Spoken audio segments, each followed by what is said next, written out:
باللہ من الشیطان الرجیم بسم اللہ الرحمن الرحیم رب اشرح لی صدری ویسر لی امری واحلل عقدۃ من لسانی یفقہوا قولی۔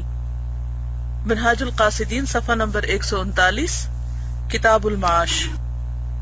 معاش کی فضیلت، معاملات کی درستی اور متعلقات، معاشرتی معاملات میں ظلم، عدل اور احسان، تجارت میں دیانتداری اور خوف خدا، حلال اور حرام، حرام اور حلال کے درجات، پرہیزگاری۔ تو آج ہم شروع کریں گے فصل اول، معاش کی فضیلت، معاملات کی درستی اور متعلقات۔ معاش کا لفظ جو ہے وہ عیش سے ہے۔ عیش زندگی کو کہتے ہیں اور معیشت کہتے ہیں زندگی گزارنے کے لیے جو ذرائع کسب استعمال کیے جاتے ہیں، اور معاش بھی یعنی کمائی، کہ زندہ رہنے کے لیے انسان کو جو کچھ کمانے کی ضرورت ہوتی ہے تو اس کمائی کے کرنے اور کوشش کرنے کے کیا فائدے ہیں، اس کی کیا فضیلت ہے، اسلام میں اس کا کیا مقام ہے۔ اور پھر جب انسان خرید و فروخت کرے، کچھ کمائے، تو جس کے ساتھ معاملہ کرے اس معاملے کو کس طرح درست رکھے، اور اس کے متعلقات یعنی اس سے ریلیٹڈ جتنی بھی چیزیں۔ معلوم ہونا چاہیے کہ اللہ تبارک و تعالی نے اپنی حکمت کاملہ سے دنیا کو عالم اسباب بنایا، یعنی دنیا کا نظام ایسے رکھا ہے کہ اس میں کسی کو پلیٹ پہ رکھ کے روزی نہیں دی جاتی، بلکہ اسباب کے پردے میں ملتی ہے، اور انسان کو کچھ کھانے کے لیے کوشش کرنی پڑتی، اور دنیا اور عاقبت دونوں کی بھلائی کا انحصار ان کاموں پر ہے جو کوئی شخص کرتا ہے۔ چنانچہ اب ہم مختلف پیشوں اور ان کے اسباب اور آداب کی تشریح کرتے ہیں۔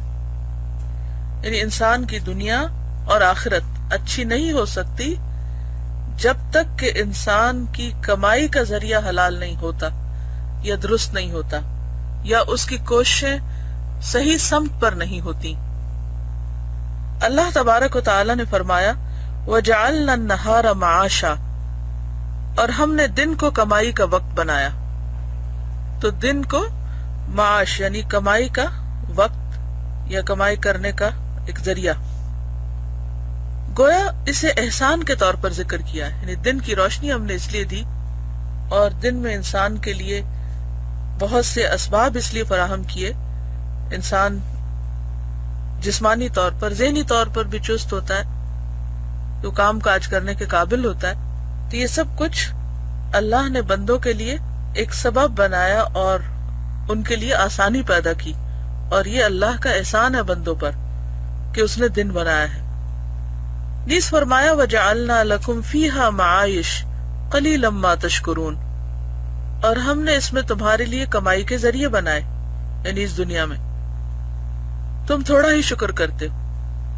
اور اگر آپ غور کریں کہ لوگ کس کس طرح سے اپنی روزی کماتے ہیں تو آپ حیران ہوں گے کہ اتنے زیادہ پیشے ہیں اور اتنی زیادہ ڈائیورسٹی اس میں، اور اتنے زیادہ طریقے ہیں کہ انسان ان کو گن نہیں سکتا۔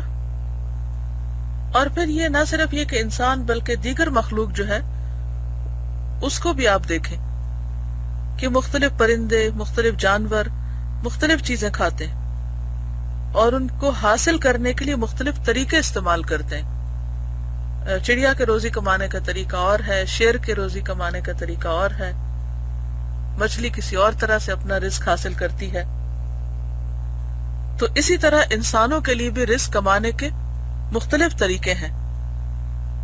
تو اللہ تعالیٰ نے جہاں یہ مختلف اسباب اور مختلف طریقے انسان کو دیے ہیں، وہاں پر ان کو ایک نعمت بھی بتایا ہے اور ان پر شکر کا مطالبہ بھی کیا کہ انسان ان طریقوں کو اختیار کرے اور پھر شکر ادا کرے۔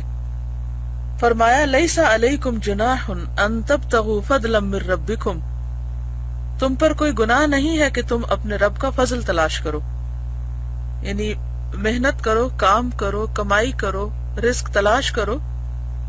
اگرچہ یہ بظاہر دنیا کا کام ہے، لیکن دنیا کے اس بھاگ دوڑ میں کام کرنے میں گناہ نہیں بلکہ انسان کے لیے اجر ہے۔ حدیث میں ہے کہ نبی صلی اللہ علیہ وسلم نے فرمایا حلال کی طلب جہاد ہے اور اللہ تعالیٰ پیشہ ور بندے کو پسند کرتا ہے. یعنی اگرچہ یہ حدیث ضعیف ہے لیکن بہرحال معنی کے اعتبار سے یہ بات درست ہے کہ انسان جب حلال رزق حاصل کرتا ہے اور اس کے لیے جدوجہد کرتا ہے تو ایسا کرنا اللہ تعالیٰ کے نزدیک پسندیدہ عمل ہے. بخاری کے افراد میں ہے کہ نبی صلی اللہ علیہ وسلم نے فرمایا ہاتھ کی کمائی سے بہتر کبھی کسی نے کھانا نہیں کھایا. اور اللہ تعالیٰ کے نبی داؤد علیہ السلام اپنے ہاتھ کی کمائی سے کھایا کرتے تھے، یعنی خود محنت کر کے کام کر کے. اور داؤد علیہ السلام جو تھے وہ نبی ہونے کے علاوہ بادشاہ بھی تھے، لیکن اس کے باوجود خود کام کرنے کو پسند کرتے.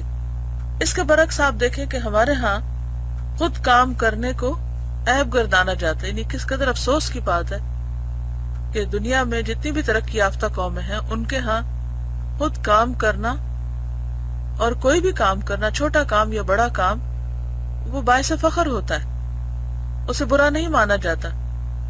لیکن افسوس یہ کہ مسلمان جن کی کہ بنیادی تعلیم یہ تھی کہ وہ اپنے ہاتھ سے کام کریں، ان کے ہاں بہت سے پیشے جو ہیں ان کا ذکر کرنا بھی معیوب سمجھا جاتا ہے یا انہیں قابل فخر نہیں سمجھا جاتا، یا فخر اس بات میں سمجھا جاتا ہے کہ میں نے تو کبھی کوئی کام نہیں کیا.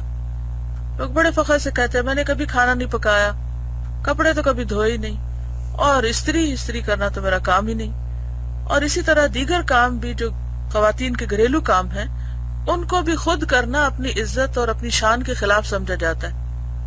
اور اسی طرح یہ ہے کہ مرد حضرات بھی مخصوص پیشوں کو اپنے لیے اچھا سمجھتے ہیں اور اس سے کم تر درجے کے کام کو اپنی شان کے خلاف سمجھتے ہیں، جبکہ اللہ کے نبی داؤد علیہ السلام جو کہ ایک پیغمبر تھے انہوں نے اس کو اپنے لیے برا نہیں سمجھا. ایک اور حدیث میں ہے کہ زکریا علیہ السلام بڑھئی تھے، یعنی کارپینٹر تھے. ابن عباس رضی اللہ عنہ نے کہا آدم علیہ السلام کھیتی باڑی کرتے تھے، یعنی زمین میں چیزیں اگاتے. نوح علیہ السلام بڑھئی تھے، اسی لیے کشتی بنائی انہوں نے. ادریس علیہ السلام درزی تھے. درزی کون ہوتا ہے؟ جو کپڑے سیتا ہے، ٹیلر. ابراہیم اور لوط علیہ السلام زمیندار تھے، یعنی کھیتی باڑی کرتے. صالح علیہ السلام تاجر تھے. داؤد علیہ السلام زرہ بناتے تھے، یعنی لوہے سے، اپنے ہاتھوں سے. اللہ نے ان کے ہاتھوں میں لوہا نرم کر دیا تھا، آرمز بناتے تھے. اور موسیٰ اور شعیب اور محمد صلی اللہ علیہ وسلم بکریاں چراتے تھے، اور بکریاں چرانا تو تمام انبیاء کا خاصہ رہا ہے. باقی رہے آثار تو بیان کیا گیا ہے کہ حضرت لقمان نے اپنے بیٹے سے کہا اے میرے بیٹے حلال کمائی کے ذریعے مدد مانگو، یعنی کچھ کماؤ، کیونکہ جو آدمی بھی تنگ دست ہو جاتا ہے، یعنی غریب ہوتا ہے، اس کے ہاتھ تنگ ہوتے ہیں، اس کے پاس رزق نہیں ہوتا، اسے 3 چیزیں ضرور پہنچتی ہیں. اس کا دین کمزور ہو جاتا ہے، عقل کم ہو جاتی ہے، اور مروت ختم ہو جاتی ہے. اور ان سب چیزوں سے بڑھ کر یہ کہ لوگ اسے حقیر سمجھنے لگتے ہیں. لیکن جس کے ہاتھ میں مال ہوتا ہے، خواہ اس کی عقل کم بھی ہو، تو لوگ اسے بہت عقل مند اور سمجھدار سمجھتے ہیں. دین کس طرح کمزور ہو جاتا ہے؟ کیونکہ جب انسان کے پاس مال نہیں ہوتا تو وہ صدقہ خیرات نہیں کر سکتا. بہت سے ایسے کام جو دین کے فائدے کے لیے وہ کرنا چاہتا ہے وہ کرنے سے قاصر ہوتا ہے کیونکہ وہ محتاج ہوتا ہے. عقل کم ہو جاتی ہے کیونکہ رنج و غم جو وہ عقل کو کھا جاتا ہے. تو انسان سارا وقت پھر اس فکر میں رہتا ہے کہ اچھا میں اب نیکسٹ ٹائم میں کیا کھاؤں گا، کیا پہنوں گا، بچوں کی شادی کیسے ہوگی، رہوں گا کہاں. تو ہر وقت وہ ایک خاص قسم کے ہم اور غم میں رہتا ہے، جس کی وجہ سے وہ کوئی بہت بڑی چیز نہیں سوچ پاتا. مروت ختم ہو جاتی، یعنی انسان پہ چھوٹی چھوٹی چیزوں کے پیچھے جھگڑنے لگتا ہے، بہن بھائیوں سے ناراض ہونے لگتا ہے. اور ان سب چیزوں سے بڑھ کر یہ کہ لوگ اسے حقیر سمجھنے لگتے ہیں، اپنے لیے بوجھ سمجھنے لگتے ہیں. امام احمد بن حنبل رحمہ اللہ سے پوچھا گیا آپ اس آدمی کے متعلق کیا کہتے ہیں جو اپنے گھر یا مسجد میں بیٹھ جائے اور کہے کہ میں کوئی کام نہیں کروں گا، یعنی کام کرنے کو برا سمجھے، یعنی کچھ بھی نہ کرنا چاہے یہاں تک کہ میرا رزق میرے پاس آ جائے گا. امام احمد نے کہا یہ آدمی علم سے ناواقف ہے، یعنی اس کو نہیں پتا کہ دین میں اس کا کیا حکم ہے. یاد رکھیے کہ حکم خاص طور پر مردوں کے لیے. کیا امام احمد نے کہا یہ آدمی علم سے ناواقف ہے کہ جو یہ سمجھتا ہے کہ کام نہیں کرنا چاہیے اور کام نہ کرنا زیادہ بہتر ہے، اس نے نبی صلی اللہ علیہ وسلم کا یہ فرمان نہیں سنا کہ میرا رزق اللہ تعالیٰ نے میرے نیزے کے نیچے رکھا۔ نیزے کے نیچے یعنی مسلمانوں نے جہاد کیا اور پھر اللہ تعالیٰ نے ان کے لیے زمین میں وسعتیں پیدا کر دی۔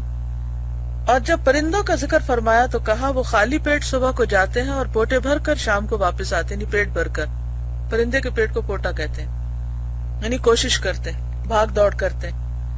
حضرت رسول اللہ صلی اللہ علیہ وسلم کے صحابہ جنگلوں اور سمندروں میں سفر کر کے تجارت کرتے اور اپنے باغوں میں کام کیا کرتے تھے، اور وہی تو نمونہ ہے۔ حضرت ابو سلیمان دارانی نے کہا ہمارے نزدیک یہ عبادت نہیں کہ پاؤں پسار کر بیٹھا رہے، یعنی کوئی کام نہ کرے اور دوسرے تیرے لیے کام کر کے تھک جائیں، یعنی اوروں کو تو انسان کام میں لگا دے اور خود کوئی کام نہ کرے۔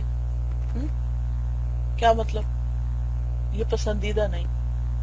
پھر کہا کہ پہلے اپنی 2 روٹیوں کی فکر کر، پھر عبادت کی طرف دھیان دے۔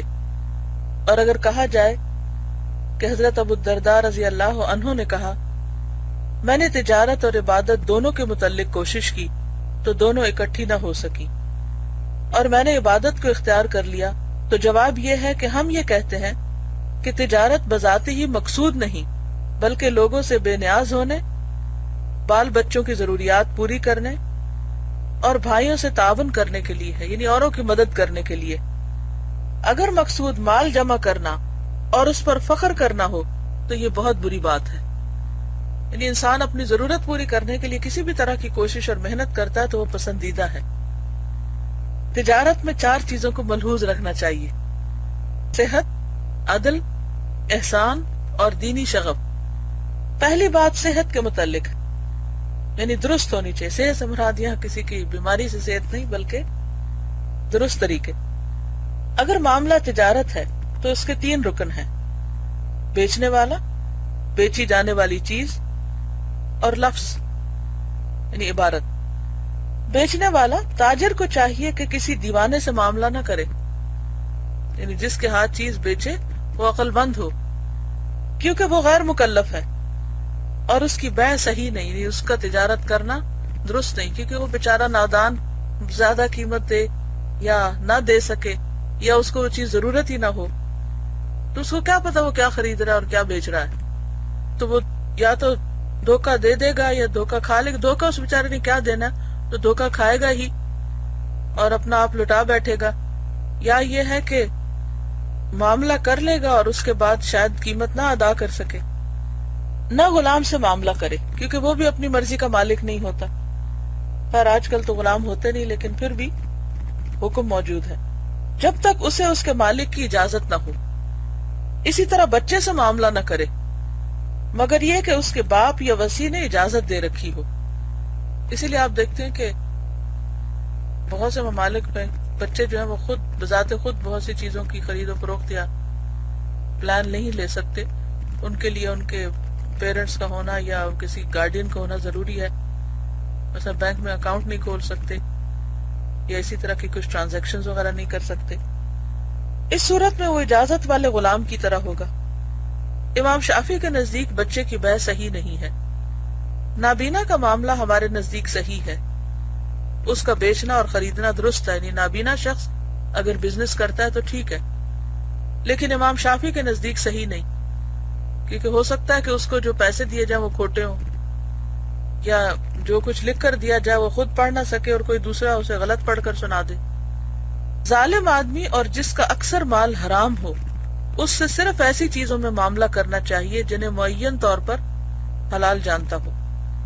یعنی ایک شخص جس کے پاس حلال اور حرام دونوں ہے تو اس کے ساتھ کوشش کرے کہ معاملہ نہ کرے، لیکن اگر کرے تو صرف حلال چیز کے ساتھ کرے، حرام کے ساتھ نہ کرے۔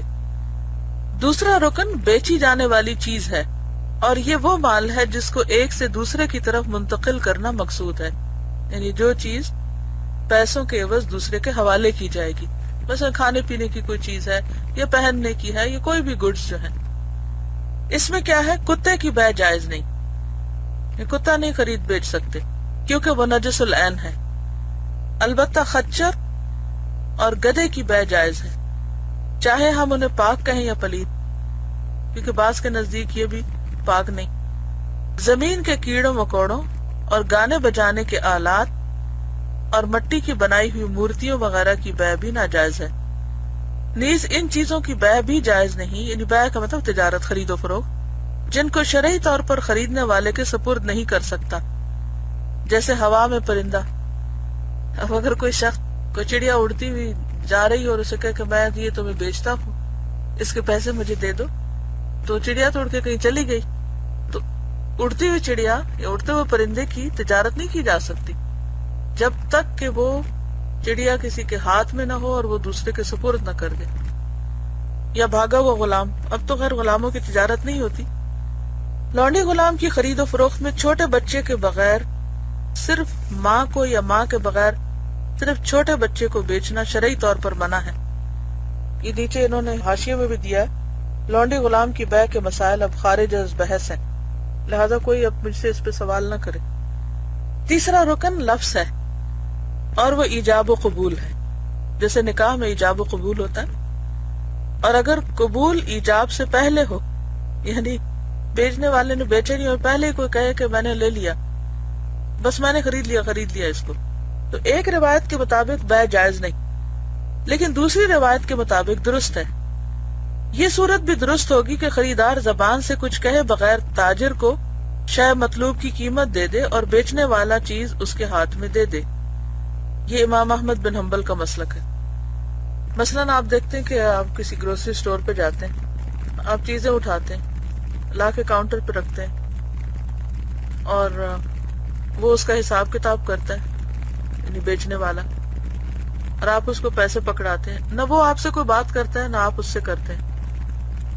جو بھی چیز آپ نے خریدی اس کا جو حساب کتاب ہے وہ اسکرین پہ آ جاتا ہے، یا ویسے ہی وہ لکھ کر جمع تفریق کاغذ پہ کر کے آپ کو ٹوٹل اماؤنٹ بتا دیتا ہے. تو ضروری نہیں کہ وہ ساری چیزوں کو کاؤنٹ کرے کہ اچھا اتنا ڈبے دودھ ہے یا اتنی چینی ہے یا اتنا فلاں چیز ہے.